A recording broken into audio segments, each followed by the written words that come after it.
नमस्ते। ओम नमः शिवाय। जय माँ। आज का हमारा विषय जो है वो है ज्योतिष। ज्योतिष सही या गलत? कई लोग इस ज्योतिष को कहते हैं कि ये बेकार है, खराब है, पैसा कमाने का तरीका है, ढकोसलेबाजी है। और कई लोग इस ज्योतिष पर विश्वास करते हैं और कहते हैं इस ज्योतिष ने मेरा जीवन बदल दिया। तो आइए बात करते हैं इसी विषय पे कि ज्योतिष कितना सही और कितना गलत है। ज्योतिष इस शब्द का अगर संधि विच्छेद करेंगे, ज्योतिष शब्द का संधि विच्छेद करेंगे तो आएगा ज्योति प्लस ईश, यानी ईश्वर की ज्योति, ईश्वर का प्रकाश। और ईश्वर का प्रकाश आपको सत्य का दर्शन कराता है। ईश्वर का प्रकाश सत्य का दर्शन कराता है। और याद रखिएगा, ये वही वेद पुराण हैं जिन्होंने प्लेन बनने से पहले, ग्रहों बनने से पहले ही बताया था ये धरती गोल है, ये धरती सूर्य के चक्कर लगाती है, और ये चक्कर लगाने जो चंद्रमा बीच में आता है तो ग्रहण लगता है। 9 ग्रहों के बारे में, उनसे एक एक ग्रह की साइज, उनकी दूरी के बारे में भी ज्योतिष ने, ईश्वर ने ज्ञान दिया है। ज्योतिष में वैदिक ज्योतिष, केपी, नाड़ी एस्ट्रोलॉजी, भृगु संहिता आदि ग्रंथ फेमस है। लेकिन ज्योतिष पूर्ण तरह आजकल सत्य क्यों नहीं हो पा रहा है? उसके 2 रीजन है। पहला, जिनके पास हम जा रहे हैं उनके पास उस पूर्ण ज्ञान की कमी है। और दूसरा, आपको पता होना चाहिए ज्योतिष श्रापित विद्या है। जी हाँ, ज्योतिष श्रापित विद्या है। पहला श्राप आपको बताता हूं कैसे पड़ा। पहला श्राप, जब भगवान, जो ऋषि थे भृगु, उन्होंने देखा कि त्रिदेवों में श्रेष्ठ कौन है, आपने कहानी सुनी होगी, तो पहले वो ब्रह्मा जी के पास गए। तो ब्रह्मा जी के पास भी त्रिगुणों में कुछ कमी मिली। वो शिव जी के पास गए तो शिव जी भी त्रिगुणों में श्रेष्ठ नहीं मिले।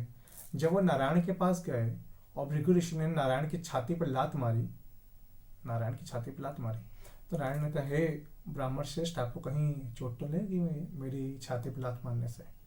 और भृगु के भाव विभोर हो गए थे कि प्रभु नारायण इस त्रिदेवों में श्रेष्ठ हैं। लेकिन जो हृदय पे उन्होंने छाती पर लात मारी थी भगवान श्री नारायण के, तो माँ भगवती लक्ष्मी नाराज हो गई उनसे और उन्होंने श्राप दिया कि हे भृगु, तूने मेरा अनादर किया है, मेरे स्वामी की छाती पर लात मारी, उनके हृदय में तो मैं रहता, तूने हृदय पर लात मारी है। जा, तेरी कई पुश्तें मुझसे लक्ष्मी की प्राप्ति नहीं होगी और वो गरीबी में जीवन जिएंगे, दरिद्रता में जीवन जिएंगे। और इस श्राप को सुन के भृगु ऋषि ने कहा, हे भगवती, मैं ऐसे ग्रंथ की रचना करूंगा कि मेरे जो भी पीढ़ियां आएंगी वो उसके ऊपर धनार्जन, जीवोपार्जन करेंगी। और उन्होंने भृगु ज्योतिष की रचना की। और दूसरा वैदिक, इसको पराशर कहते हैं। ज्योतिष के ऊपर भी एक और छोटी सी कहानी है भगवान शिव और पार्वती की। कहते हैं भगवान शिव और पार्वती कुछ समय अकेले के लिए किसी जंगल, किसी वन, किसी पहाड़ पे चले गए थे समय बिताने। और देवताओं को जरूरत पड़ी तो उन्होंने ज्योतिषों से बात की और ज्योतिषों ने गणना की कि भगवान शिव कहाँ होंगे, और गणना निकाल के शिव पार्वती पास पहुंच गए। और जब माँ पार्वती पास पहुंच गए तो माँ पार्वती को बहुत क्रोध आया और उन्हें श्राप कर दिया कि अगली बार से कोई पूर्ण सत्य नहीं बता सके। इसलिए जो ज्योतिष की गणनाएं होती हैं वो 60 से 70% सही होती है। और ज्योतिष संभावना की बात करता है, क्योंकि भविष्य बदल सकता है। आपके उपायों से, आपके कर्मों से भविष्य बदल सकता है। जी हाँ, भविष्य बदल सकता है। अब ज्योतिष का यूज क्या है? क्या डरने में या संभलने में? एक बात बताइए, जब हम किसी कार्य की प्लानिंग करते हैं, मान लीजिए एक बच्चे को अपना यूपीएससी या कोई सरकारी या कोई एग्जाम निकालना है या 10th का एग्जाम निकालना है, और एक व्यक्ति को एक मकान बनाना है, तो क्या करते हैं? प्लानिंग करते हैं। प्लानिंग में क्या पता करते हैं आप? यही कि एग्जाम में क्या क्वेश्चन आएंगे, कौन कौन से क्वेश्चन आ सकते हैं, क्या क्या क्वेश्चन आ सकते हैं, कहाँ से पूछ सकता है, और कौन कौन सी किताबें अवेलेबल हैं उसके लिए। यस और नो? हाँ जी कि ना जी? हाँ ना? उसी तरह एक व्यक्ति को जब घर बनाना तो पता करता है ना कि जमीन कहाँ सस्ती है, कैसे सस्ती है, फिर वो जमीन लेता है। जमीन के ऊपर फिर मजदूर कितने सस्ते मिलेंगे, क्या रेट चल रहा है मिस्त्री का, सामान, सीमेंट, बालू का क्या रेट है। जी हाँ, हम सब कुछ पता लगाते हैं। तो क्या हम ऐसे ही शुरुआत कर देते हैं कि हाँ बस हमने देखा घर बनाना शुरुआत कर दी? नहीं, अपने मित्रों से, ज्ञानियों से, बड़े बूढ़ों से, बुजुर्गों से हम राय लेते हैं। एक बच्चा भी ट्यूशन टीचर से, स्कूल टीचर से, पेरेंट्स से, सबसे राय लेता है, सबकी हेल्प लेता है। तब हम एक एग्जाम की या एक घर बनाने की तैयारी करते हैं और हम सफलता प्राप्त करते हैं। ये ज्योतिष भी इसी तरह है। अच्छा, क्या आपने कुछ पता कर लिया मकान के बारे में, या आपने पता कर लिया ये क्वेश्चन इंपॉर्टेंट होता, तो क्या गारंटी आप दे सकते हैं वो क्वेश्चन एग्जाम में आएगा? नहीं, संभावना बढ़ जाती है। आपने 10 जगह जाकर रेट पता कर लिया सामान का, तो क्या है आपके पास सामान सस्ता मिलेगा? नहीं, संभावना बढ़ जाती है कि आप सही सामान सही रेट मिलोगे, क्या आपको पता है ये सामान यहां सही मिलता है। उसी तरह ज्योतिष भी आपको भविष्य की, भूत की और वर्तमान की घटनाओं का विश्लेषण देता है। ज्योतिष में आपने देखा होगा ऐसे चौकोर में 12 खाने बने होते हैं, उनको हम बाएं तरफ से गिनते हैं, 1 2 3 4 5 6 7 8 9 10 11 12, और ये 12 खाने 360 डिग्री पे बटे होते हैं। पहला खाना, आप ऋषियों की महानता देखिए किस तरीके से हमारे महान ऋषियों ने इसको बांटा है। पहला खाना, एक बच्चा पैदा हुआ तो हम क्या देखेंगे? शरीर स्वस्थ है कि नहीं, मन स्वस्थ है कि नहीं। और बच्चा जब गोद में आ गया, पैदा हुआ तो क्या देखते हैं? क्या? उसका परिवार। परिवार के बाद क्या देखते हैं? परिवार और धन के बाद क्या देखें? धन की जरूरत हो गया, परिवार हो गया। तीसरी चीज क्या देखें? उसके भाई बहन। चौथा, घर मकान। पांचवा, उसकी शिक्षा। छठवां, रोग शत्रु। सातवां, उसका विवाह। आठवां, मृत्यु। नौवां, भाग्य। 10वां, जीवन में क्या करेगा, प्रयोजन क्या है। 11वां, लाभ कितना प्राप्त करेगा अपने कार्य से। और 12वां, व्यय क्या होगा। सभी को इस 12 भागों में ऋषियों ने बांट दिया, एक विश्लेषण दे दिया। अगर आप बताइए, अगर आप एक बच्चे के पैदा होते उसका ज्योतिषीय विश्लेषण करवा लेते हैं, देखिए अच्छी और बुरी घटनाएं जीवन का अंग है। हम में से कोई ये नहीं कहेगा कि उसके जीवन में संघर्ष नहीं था, उसके जीवन कुछ बुरा नहीं हुआ, उसे कभी कोई कठिनाई का सामना नहीं करना पड़ा, ऐसा कुछ भी नहीं है। लेकिन अगर आपको पता हो कि आपकी कमजोरियां क्या हैं, आपकी ताकतें क्या हैं, तो आप बेहतर ढंग से काम कर पाएगा। किस किस मुश्किलों का सामना करना पड़ेगा, तो आप और बेहतर ढंग से उसका सामना कर पाएंगे। ज्योतिष डर का विज्ञान नहीं है, ज्योतिष विजय का विज्ञान है, आगे बढ़ने का विज्ञान है। ज्योतिष रणनीति है जीवन की, ज्योतिष रणनीति है जीवन की।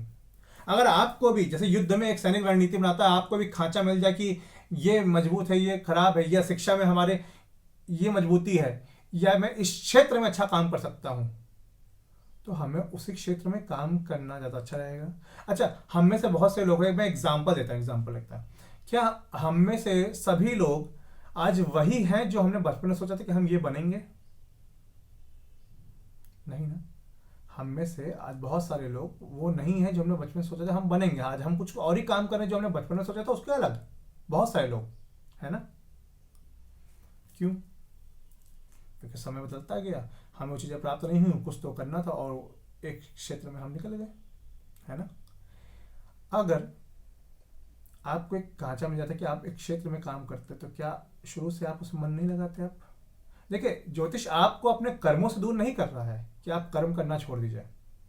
हमने कई जगह मेहनत की है और हमारी मेहनत विफल गई है, तो हम उस क्षेत्र में कार्य नहीं करेंगे। ज्योतिष इस चीज का विज्ञान है। इस कार्य में अगर दिक्कत है तो उस दिक्कत को दूर करके उसमें और मेहनत करके उस कार्य को सफल करेंगे। ज्योतिष इसका विज्ञान है।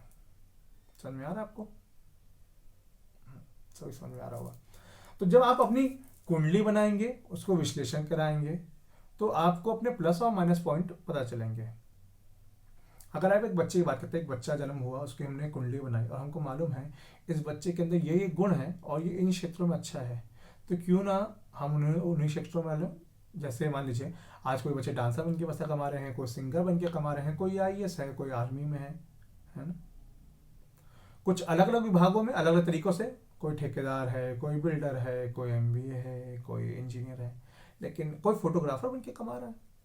अगर आपको ये प्रतिभा पहले ही मालूम चल जाए कि मेरे बच्चे अंदर ये प्रतिभा है, तो हम कहीं और ही समय बर्बाद करने से अच्छा उसको उसी प्रतिभा की ओर आगे बढ़ाएंगे। अगर आपके बच्चे के अंदर इंजीनियरिंग के गुण हैं, तो हम क्यों ना उसको एक बेस्ट इंजीनियर बना दें। उसके अंदर शोध के गुण है, तो हम पहले से क्यों तय कर लें कि अगर ये बच्चा आगे बढ़े तो उसको एक ऑप्शन दे सकें, ये पीएचडी कर सके। मान लीजिए वो बच्चा डांस में अच्छा है, तो हम उनको पढ़ाई लिखाई के साथ डांस में रखें, आगे कला में अच्छा है। भाई बिरजू महाराज जैसे कथक कितना फेमस है उनका, आज कथक में, तबले में कितने लोग फेमस हैं, डांस में। ऐसा तो है नहीं कि कोई क्षेत्र में कमी है कहीं से, है ना। तो इसी तरह ज्योतिष का हम सदुपयोग कर सकते हैं। ज्योतिष की हर एक चीज को आप 70% मान के चलिए, 100% मत मानिए, गारंटी के साथ 70% मानिए। और अगर उसमें कोई कमजोरी लिखी है, कोई बुरी घटना लिखी है, तो हम उसको उपाय करके उसकी पावर को कम कर सकते हैं। पहला, डरने की बात नहीं है। देखिए, आप अगर आपको नहीं मालूम चलेगा कि घटना नहीं घटने वाली है, तो क्या वो घटना नहीं घटेगी या कुछ होगा नहीं। अगर हमको मालूम चल सके तो उस घटना को हम दूर कर सकते हैं, उसको टाल सकते हैं। इसलिए किसी भी चीज़ से डरने का काम नहीं है। डरते कौन लोग हैं? जिनको आगे बढ़ना है और जिनको जीतना है, वो तो रणनीति है उनके लिए, चेतावनी है। और चेतावनी को एक समझदार इंसान समझदारी से लेता है और जीवन में आगे बढ़ता है। तो ज्योतिष, और दूसरी बात जो मैंने कहा था कि सही, जो आपको मालूम चले कि जो सही ज्योतिष के गणक हैं, जिनको ज्योतिष का अच्छा ज्ञान है, उनके पास जाएं। जिन्हें बहुत थोड़ा मोड़ा ज्ञान है, आधा कचरा ज्ञान है, उनके पास ना जाएं। उससे आपको सिर्फ धोखा मिलता है और आपको लगता है कि सारे ज्योतिषाचार खराब हैं या बेकार है, और ज्योतिष बेकार का ज्ञान है। आपके लिए ज्योतिष है, आप उसको एक रणनीति मानिए, एक ब्लूप्रिंट मानिए जीवन का, उसको देखिए, और जहां पे आपको लगती कमी है उसको पूरा करिए, और जो कमी नहीं है, जहां आपकी पावर है, उस पावर को आगे बढ़ाकर उस क्षेत्र में काम करिए। तो कैसा लगा आपको वीडियो, आप लोग जरूर बताइएगा। और किन विषयों पे आपको ज्ञान चाहिए वो भी बताइएगा। हम ज्योतिष के बाद और भी जो भी आप कमेंट करेंगे उनके ऊपर चर्चा करेंगे। और ये ज्योतिष का जो सही ज्ञान है, जिससे आपको आगे बढ़ने का मौका मिले, तो आप आगे जा सकते हैं। आपको किसी भी तरह का कंसल्टेशन चाहिए, एस्ट्रोलॉजी, न्यूमरोलॉजी या वास्तु, आप नीचे कमेंट सेक्शन में कमेंट कर सकते हैं, हम आपसे संपर्क कर लेंगे। हमारी जो टीम है वो आपसे संपर्क कर लेगी। और वीडियो को लाइक जरूर करिएगा और अपने फेसबुक पे शेयर जरूर करिएगा। ठीक है, नमस्ते, हरिओम तत्सत, जय।